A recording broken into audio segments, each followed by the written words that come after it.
Welcome to Learn English Fluently now. Ready to level up your English? Here we learn through stories, slow, clear, and fun. Listen, relax, and enjoy the journey. In these chapters, Ava follows the trail her father left behind. But every answer leads to more questions. A stranger from her past appears, and a hidden message points to a truth darker than she imagined. The deeper she goes, the more dangerous it becomes. Chapter 3: The Code and the Painting. That night, Ava couldn't stop looking at the photo in the locket. The little girl's face smiled up at her, so familiar, yet distant. A memory that almost belonged to someone else. Her hand shook as she turned the locket over. On the back was a tiny symbol, barely visible, a small, painted star with 3 dots underneath. She had seen that before. Somewhere. But where? She stood in front of the bookshelf in her apartment, her heart racing. One of the paintings on the wall caught her eye. It was the only thing from her childhood she still owned. A small, strange painting, abstract, made of lines and shapes. It didn't seem like much, but she had always kept it. Her adoptive parents told her it was found in her old home, after the fire. She took the painting down and flipped it over. Her breath caught. There it was. The same star symbol with 3 dots, drawn on the back of the wooden frame. She ran her fingers over the surface.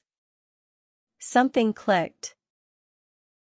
A small flap of canvas near the edge was loose. With trembling fingers, she peeled it back. A piece of paper was hidden behind the canvas, folded tightly. She opened it slowly. Inside was a sketch, drawn in pencil, faded and old. It looked like a map. Not of a city, but of a house. And beneath the sketch, a strange sequence of letters and numbers. Eva 174x21, Lions ing. She didn't understand it.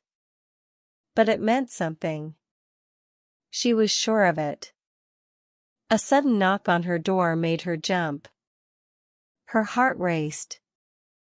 She opened the door just a crack. Daniel stood there, out of breath. "We need to go," he said. "Now." She opened the door wider. "Why? What's happening?" "They found your address. I think they followed me this morning."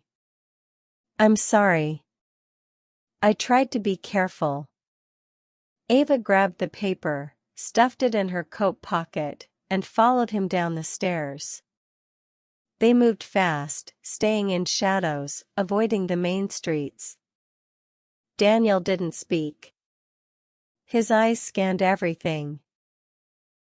They ended up in a small parking garage where a black motorcycle waited. "You ride?" he asked. "No," she said. "Hold on tight, then." He gave her a helmet. Moments later, they were speeding through the city, the wind loud in her ears, her arms tight around his waist. She didn't ask where they were going.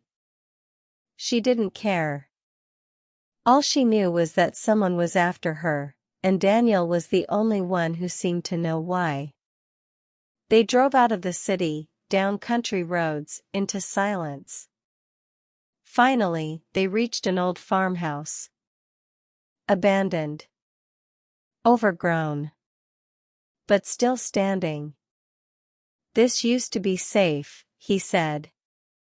"They don't know about it yet." Inside, it was dusty but solid. A table. 2 chairs. A fireplace that hadn't been used in years. They sat in silence.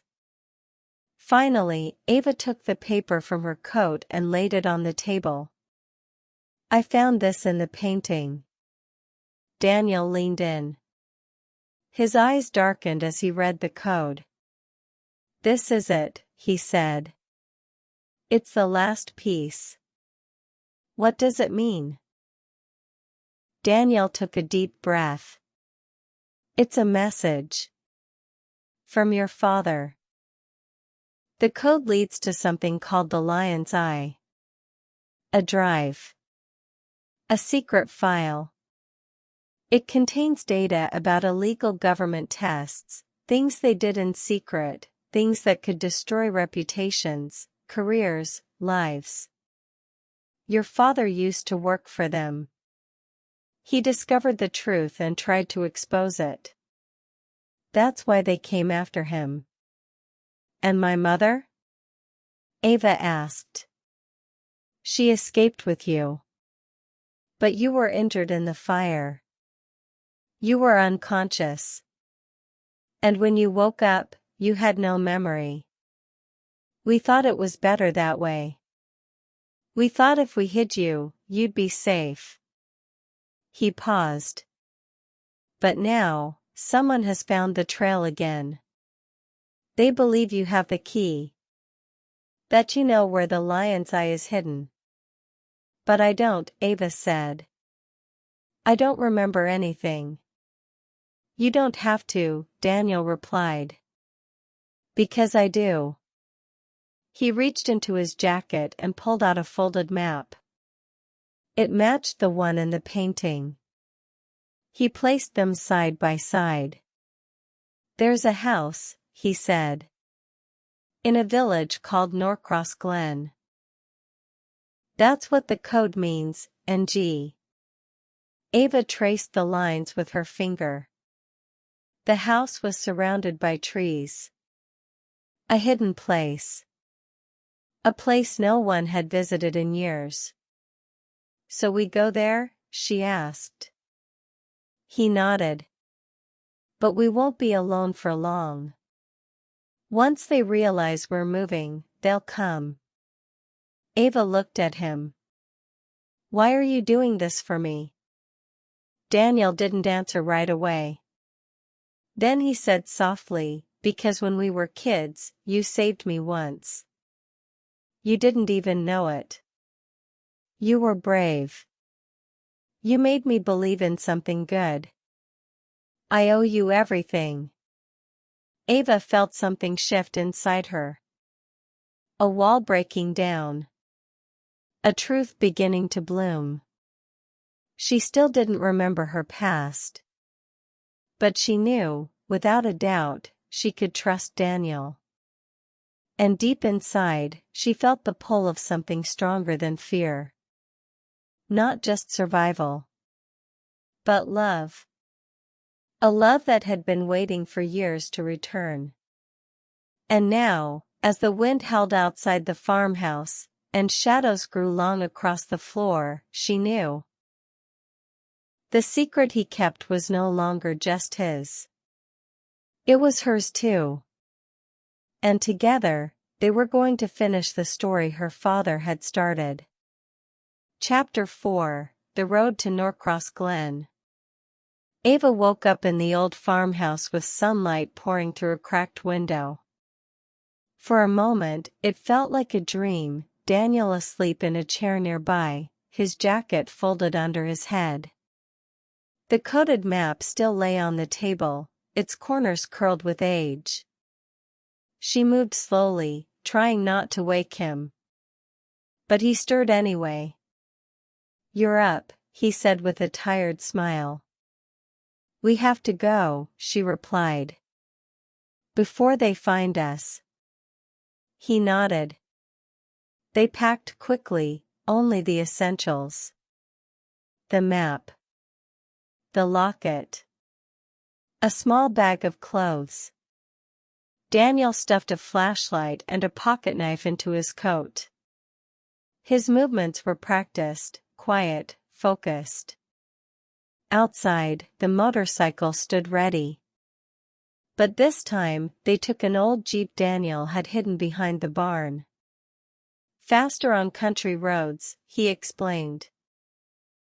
They drove in silence at first, trees blurring past, birds scattering as the wheels hit the gravel. Ava stared out the window, her mind spinning. What was my father really like? She asked after a while. Daniel glanced at her. He was brilliant. But kind. He didn't care about power or money. He wanted the truth. And he wanted you safe. Everything he did for you. A lump rose in her throat. And my mother? She was strong. Fierce. She could read a room in seconds. She knew how to disappear. But when she looked at you, everything softened. You were her light. They drove on, the road winding through forests and empty fields. Hours passed. Ava found herself clutching the map tighter every time they turned.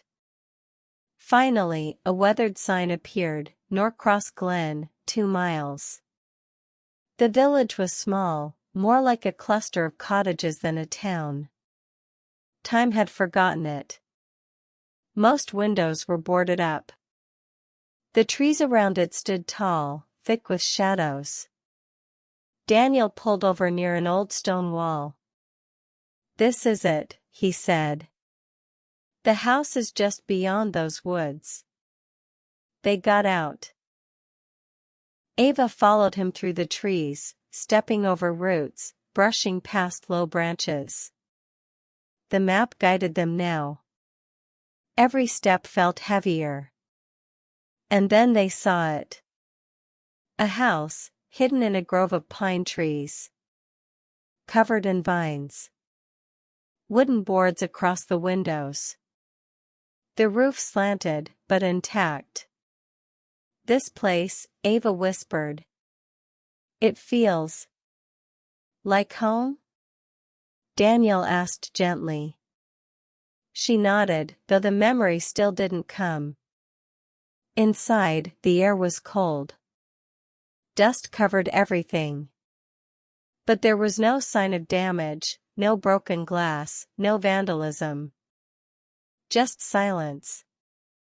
They searched every room. In the attic, Daniel found an old chest. He opened it slowly. Inside were papers. Photographs. Notes. A flash drive taped under the lid. This is it, he said, holding it up. The lion's eye. But before he could say more, the sound of a car engine cut through the quiet. They froze. Outside, gravel crunched. Doors opened. They were not alone. Daniel grabbed her hand. We have to hide. He pulled her into a small side room with a narrow door. Ava's heart pounded as heavy footsteps entered the house. Voices echoed, calm, controlled, searching. Don't break anything. It's here. I know it, a man said. She looked at Daniel. He mouthed one word, run. But Ava shook her head. She pulled the flash drive from his pocket and hid it in her boot. Suddenly, a loud crash came from downstairs. They had found the attic. Now. Daniel kicked open the back door and pulled her into the trees. Gunshots rang out behind them. Splinters flew from the doorframe. They ran. Branches scratched at her skin. Her lungs burned. But she didn't stop. She wouldn't stop. Not now. They reached a small creek and ducked behind a fallen log. Water rushed by as footsteps approached. She could hear them, 3, maybe 4 men. Daniel's face was pale. His arm was bleeding. "You're hurt," she whispered. "I'm fine. Just a graze." He looked at her with those dark eyes. "You okay?" She nodded. Then she leaned forward and kissed him. It wasn't planned. It wasn't soft. It was full of fear and fire and something deeper, something that had waited years to rise. When they broke apart, she whispered, "We finish what my father started. Together." He smiled through the pain. "I was hoping you'd say that." The footsteps faded. They stayed hidden a while longer. Then, when it was safe, they followed the creek down into a narrow valley. They had escaped. For now. But they both knew it wasn't over. The lion's eye was in their hands. The truth was ready to be told. And someone, somewhere, was willing to kill to stop them. But Ava wasn't running anymore. This was her story now. And she was ready to write the ending. The clues are coming together, but danger is closing in. Stay with us to uncover what Ava finds next. Like this video, subscribe to the channel, and keep practicing your English the fun way, through gripping stories. To be continued.